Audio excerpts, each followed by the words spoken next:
Welcome to Agenda Edina, a news program summarizing the actions taken at City Hall that affect you most. I'm your host, Dorothea Marty.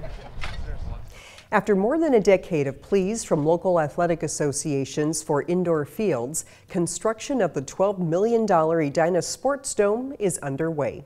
City officials broke ground for the Sports Dome next to Braemar Arena on May 6th. 1, 2, 3.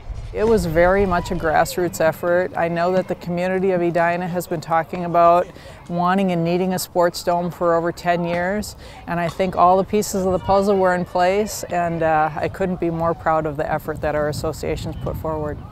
The project will include a domed artificial turf athletic field, an outdoor refrigerated ice rink, and replacement of the East Arena's refrigeration system at Braemar Arena. The sports dome will be inflated from November through April, but its artificial turf field will be available year-round. The Edina Sports Dome is expected to open in early December. The city has green-lighted a plan for a multi-use redevelopment project at the Borofkas furniture store site, formerly Wickes Furniture, and 5 single-family homes on Xerxes Avenue. Lennar Corporation plans to tear down the existing commercial building at 6725 York Avenue and 5 single-family homes. The developer would then build a 6-story, 242-unit upscale apartment building with more than 1,200 square feet of retail space on the first level. A parking lot is proposed in front of the retail store on York Avenue with underground parking for residents.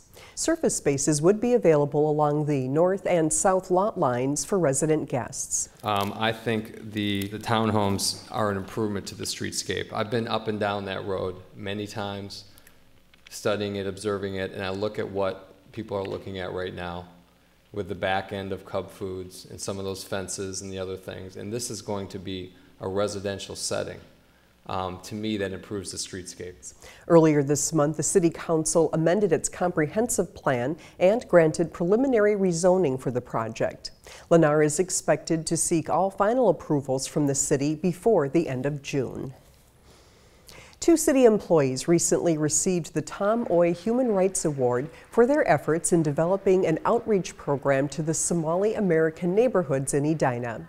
With the help and observations of Edina Public Schools and the Edina Resource Center, Recreation Supervisor Kristen Arsvold and Detective Tom McKenzie established a series of programs aimed at building community between the city and Somali American residents of the Park Lawn neighborhood.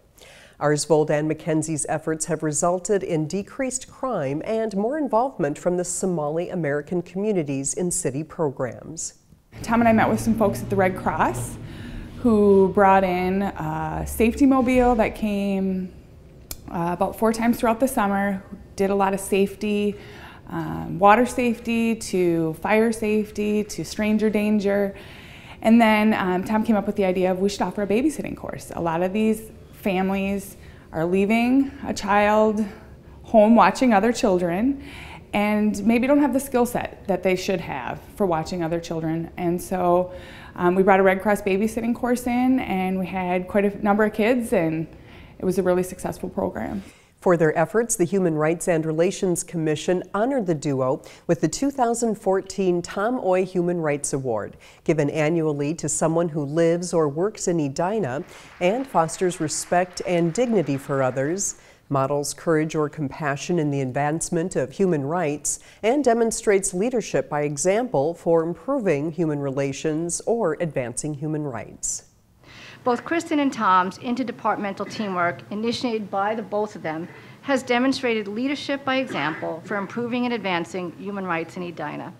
If you know of a deserving individual, nominate him or her at www.edinamn.gov/humanrights.